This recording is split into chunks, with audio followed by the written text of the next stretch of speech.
హెచ్చరికలు, సమీక్షలు ఇవన్నీ అయిపోయాయి. ఇప్పుడు కాంగ్రెస్లో పనితీరు ఒక్కటే కొలమానంగా మారబోతోందా? రెండోసారి అధికారమే లక్ష్యంగా ముందుకెళ్తున్న సీఎం రేవంత్ రెడ్డి ఇకపై ఫలితాలు చూపించని నాయకుల విషయంలో రాజీ ఉండదని స్పష్టమైన సంకేతాలు ఇస్తున్నారా? రెండోసారి అధికారమే లక్ష్యంగా ఇప్పటి నుంచే పార్టీని ఎన్నికల మోడ్లోకి తీసుకెళ్లేందుకు సీఎం రేవంత్ రెడ్డి వ్యూహరచన చేస్తున్నారు. ప్రభుత్వ పనితీరుతో పాటు సంస్థాగత బలోపేతంపైనే ఆయన ఇప్పుడు ప్రధానంగా దృష్టి పెట్టారు.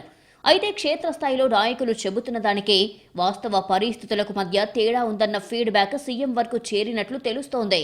పార్టీ సమావేశాల్లో అంతా బాగానే ఉందనే నివేదికలు వినిపిస్తున్నా గ్రౌండ్ లెవెల్లో ఆశించిన స్థాయిలో చలనం కనిపించడం లేదన్న అభిప్రాయం వ్యక్తమవుతోంది. ఇటీవల జరిగిన జూమ్ సమావేశంలో సీఎం చేసిన వ్యాఖ్యలు ఇదే సంకేతాన్ని ఇచ్చాయని పార్టీ నేతలు చెబుతున్నారు. సర్ కార్యక్రమం పూర్తయ్యే వరకు ఎవరూ గాంధీ భవన్ రావద్దని, పదవుల చర్చ తేవద్దని స్పష్టం చేయడం పనిపైనే పూర్తి ఫోకస్ పెట్టాలి అన్న ఆయన ఆలోచనకు నిదర్శనంగా భావిస్తున్నారు. ఇన్నాళ్లు సమయం ఇచ్చినా ఇకపై పనితీరు విషయంలో ఎలాంటి రాజీ ఉండదని సీఎం రేవంత్ రెడ్డి నిర్ణయించుకున్నారు అనే చర్చ కాంగ్రెస్లో బలంగా వినిపిస్తోంది. పనిచేస్తేనే పదవి, లేదంటే లేదు అన్న సందేశాన్ని పార్టీకి స్పష్టంగా ఇచ్చినట్లు సమాచారం. అందుకే ప్రస్తుతం పార్టీ పదవుల కోసం గాంధీ భవన్కు వచ్చేవారికి అపాయింట్మెంట్లు ఇవ్వొద్దని కూడా ఆదేశించినట్లు తెలుస్తోంది. అంతేకాదు, సర కార్యక్రమం పూర్తయ్యే వరకు పార్టీ పదవులు నిలిపివేసినట్లుగా సమాచారం.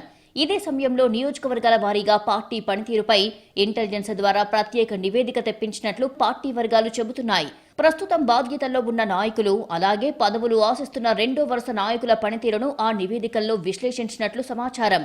52 నియోజకవర్గాల్లో పనితీరు సంతృప్తికరంగా ఉండగా 42 నియోజకవర్గాల్లో పరిస్థితి పర్వాలేదు అన్న స్థాయిలో ఉందని, 21 నియోజకవర్గాల్లో పనితీరు ఆశించిన స్థాయిలో లేదని, మరో 4 నియోజకవర్గాల్లో అసలు పార్టీ కార్యక్రమాలే కనిపించడం లేదని నివేదికలో పేర్కొన్నట్లు తెలుస్తోంది. వచ్చే 2-3 నెలలు సీఎం రేవంత్ రెడ్డి మరింత దూకుడుగా ఉండబోతున్నారు అని ఆయన సన్నిహితుల ద్వారా టాక్ వినిపిస్తోంది. పార్టీని ఎన్నికలకు సిద్ధం చేసే ప్రక్రియలో ఇకపై సమీక్షలు మాత్రమే కాదు, పనితీరు ఆధారంగా నిర్ణయాలు కూడా వేగంగా ఉండవచ్చని పార్టీ వర్గాలు చెబుతున్నాయి. ఇటీవల జరిగిన జూమ్ సమావేశం ఒక హెచ్చరిక మాత్రమేనని, ఇకపై ప్రతి నియోజకవర్గం, ప్రతి నాయకుడి పనితీరు నేరుగా సీఎం దృష్టిలోనే ఉండబోతోందన్న చర్చ కాంగ్రెస్లో జోరుగా సాగుతోంది. దీంతో రాబోయే రోజుల్లో గాంధీ భవన్ రాజకీయాల్లో మరింత వేడి పెరగడం ఖాయమనే అభిప్రాయం వ్యక్తమవుతోంది.